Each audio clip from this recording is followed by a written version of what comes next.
अच्छा, आपके भी माइंड में कई बार आया होगा कि जैसे हम हायर मैथमेटिक्स में जाते हैं, जैसे इवन हम 11वीं क्लास से पढ़ना मैथ्स स्टार्ट कर देते हैं, तो वहाँ पर जो एंगल्स होते हैं वो रेडियन में ही क्यों पढ़े जाते हैं, वो डिग्री में क्यों नहीं पढ़े जाते।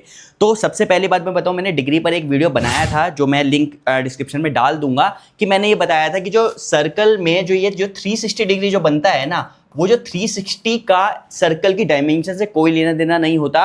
वो 360 की जगह पे आप 100 भी लोगे तो भी आपकी सारी थ्योरम जो होती आ रही है वो सब कोई प्रॉब्लम नहीं होगी, ठीक है। उसका मैंने रीजन भी बताया था 360 क्यों लेते हैं, बट सर्कल की डायमेंशन का 360 डिग्री 360 नंबर से कोई लेना देना नहीं है।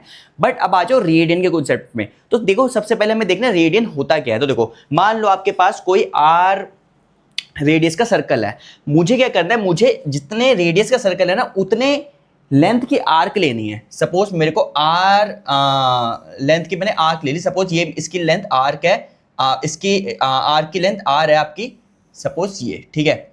ये जो लेंथ है मेरी आर है, ये रेडियस आर है, तो ये भी आर हो जाएगी।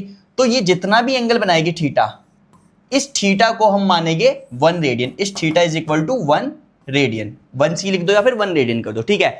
तो 1 रेडियन इतना होता है। और इवन मैं बताऊं, अगर आपका सर्कल बड़ा हो या छोटा हो कोई मैटर नहीं करता, आपका जो एंगल बनेगा वो सेम ही बनेगा, ठीक है।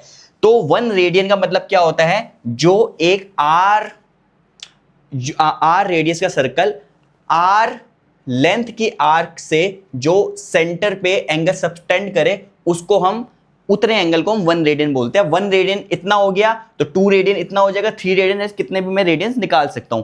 अब जो ये हमने रेडियन निकाला है ना, ये हमने सर्कल की डायमेंशन को यूज करके निकाला है, उसके आर्क को और उसमें जो एंगल सबटेंड कर रहा है उसको यूज करके निकाला है, ना कि हमने सीधा बस एक 360 नंबर मान लिया।